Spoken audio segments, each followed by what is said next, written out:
Hey guys, so it is Tuesday the 16th, and this will be my afternoon evening video. Bad hair day again, wind's picking up.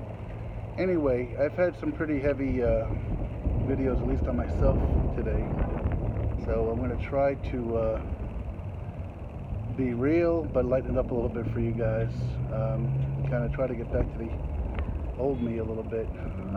So the first thing is this. I'm currently in California. I'm in Barstow, California as we speak. I am eternally grateful to Aaron and Christy. Aaron for reaching out to me to let me know that if I had no service from Williams on into Kingman, that I was going to really struggle, not only with service, but just through the desert of Kingman, Arizona, on into Barstow and get through the Mojave Desert. My heart's going out to me. Looks like I have a gentleman here who appears to be homeless, going through the garbage looking for something, and I've only got a little bit of my laundry money here to offer him anything, but I'll get with him after the video. Anyway, I said I was going to keep it light. So Aaron and Christy, thank you guys so much, because so here's what I can tell you. To those of you that have never driven through the southern part of California on the east side coming in from Arizona, there is nothing to be seen. You get the view of these mountains out there like you see, but that's what you see for 120 miles. I mean, nothing. There was one town, Ludlow, we stopped at, and I think there was a town that had not even a town, off the road seemed to be a tire repair shop of some degree. Nothing. And to think, and as I explained back in our I learned in New Mexico, you only have about 30 foot of highway, of whatever the word is, off the highway to sit and rest and do anything. It's not like you can walk off into the desert and just chill out and have lunch and sit down and eat some peanut butter. So anyway, I'm eternally grateful for that ride. So here's the good news. The good news is I'm back in civilization. I think I might have a day down to Victorville where I got about 30 miles of not a lot in between, and after that I'm back in civilization. The bad news is I'm back in civilization. I was trying to decide what to do tonight, whether to try to get in and do some walking. I determined that I would just get myself, even though money's very tight, I would get myself a cheap motel and get through the night. Well, let me try to be as polite as I could be. I'm doing laundry, which I need to get done right behind me. The motel is 2/10 of a mile from the laundromat. Now, while that's convenient, think about that for a minute. Most laundromats are in an area that requires or doesn't require, but where a laundromat's in demand. Usually not the best areas for hotels and motels. I literally walked 2/10 of a mile. I got into town about a half hour, an hour ago. Got my room. I kid you not, and I'm not saying this to be funny at all or snarky. In the time I walked 2/10 of a mile from my hotel to the laundromat, I've been approached 4 times by people asking me if I had any money for them. That's not, again, to be snarky or rude or judgmental. It's just a fact, and I know as I came across, as I got further west, the homeless rate of homelessness seemed to grow, and now that I've hit California, it seems to have grown exponentially. So maybe it's the warm weather, which I've got at least warm weather right now. I'm in shorts and a t-shirt. I haven't put that on. I thought New Mexico and Arizona would be desert, not the case. So anyway, like I said, the good news is that I'm back in civilization. The bad news is I'm back in civilization. It's just what it is. So anyway, I got here to California to give you guys. Oh, I think it's posted on my website. What is it? Garmin.gps.com/PTT journey. I have a beacon that I turned on my backpack, or my little cart. You guys can follow me every step of the way from here on out to the journey. As I mentioned, I only have about 140 miles to go over 8 days, so I don't have to average but 15 miles a day. It might even be 9 days. Wednesday, about 8 days. If I leave tomorrow, Wednesday, 8 days. The good news about that is I could do that in about 5 or 6 hours when I'm moving pretty good. Another interesting twist to that is that in the first 30 of that will be in the first day. So I'll be taking I'll almost be doing 2 days in one. And I think it's going to give me an opportunity to maybe talk to some folks, including this gentleman I just walked by here a moment ago, to understand what life is like out here, to see different towns and different cities, different people.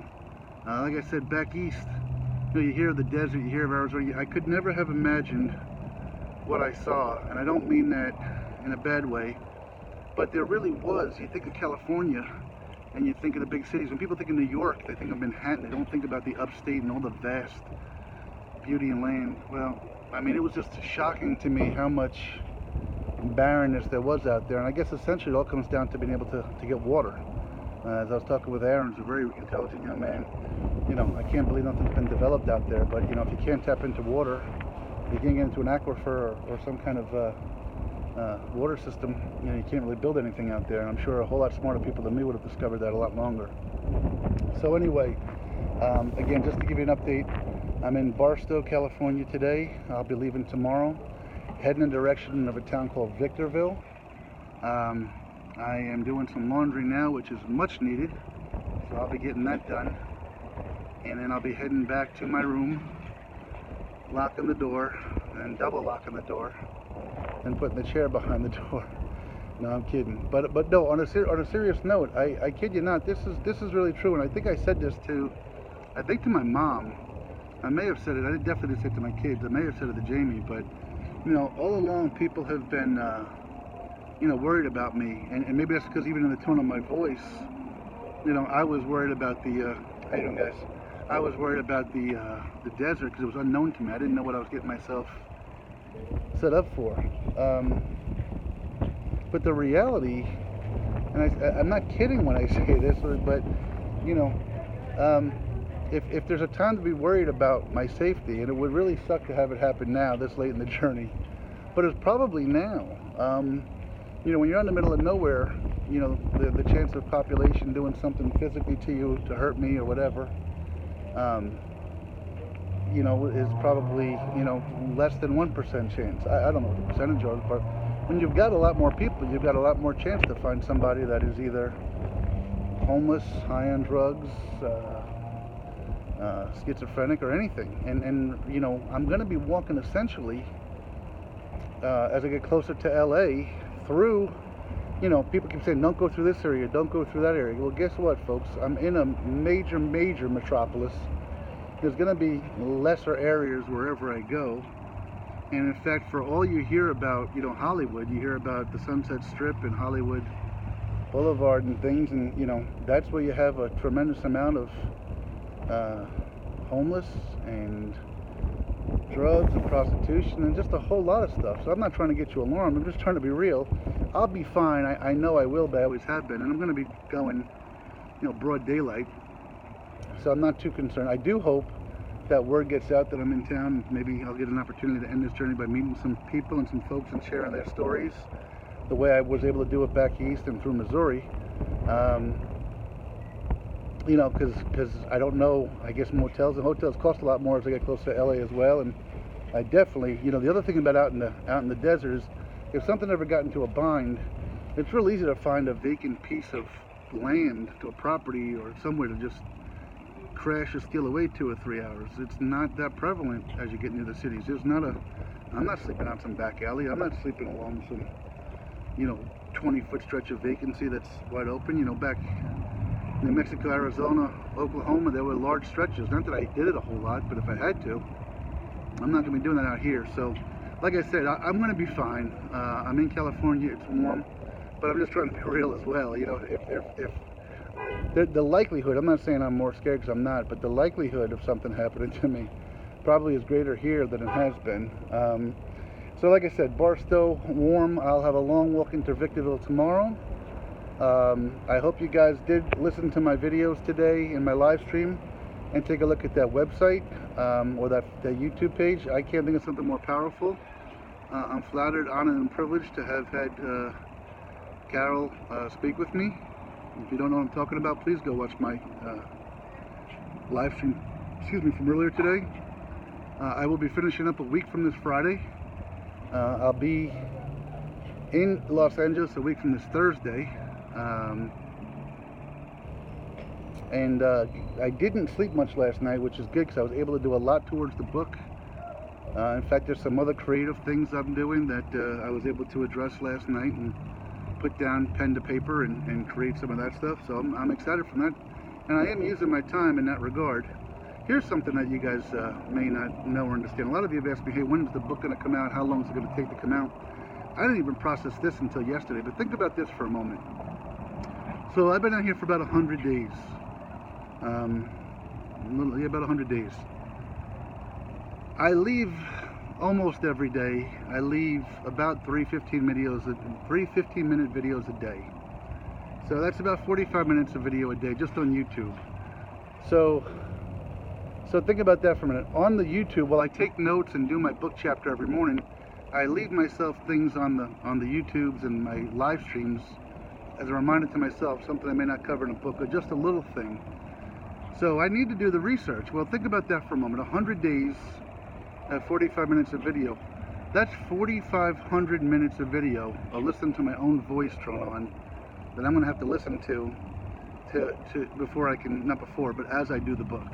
So just think about that for a minute. 4,500 minutes that I need to just double check myself, see what I'm missing, see what point I want to make in the book about that particular day, that particular adventure, that particular meeting. That's a lot of, that's pretty time consuming. You know, I get back home, so I can listen to, let's say I listen to 3 straight hours of myself droning on. That's 180 minutes. So I've tapped into my 4,500 minutes by about, I don't know, 0.5%. So think about that for a minute. So as I do the book, and I've been writing the book as I go, I've been writing the bullet points and the bulk of it, it's going to need to be cleaned up and so forth. So just to give you an idea and understanding of what lies ahead for me in terms of just the book about the journey. So anyway, love you guys. Thanks for following. Aaron, thank you for looking out for me and taking my ego and putting it aside and telling me to shut up and listen to you, that there was nothing between Kingman and Barstow, and I would end up, you know, who knows where I'd end up. I'm sure there would have been a story, maybe somebody would have offered a ride, but I'm very grateful that you did. Thank you, sir. Thank you, Christy. I love you guys. I'm trying to be real with you. Like I said, I haven't walked every step of the way, but pretty much I didn't walk this bit, but I'm in town, and we will make this happen. So stay tuned.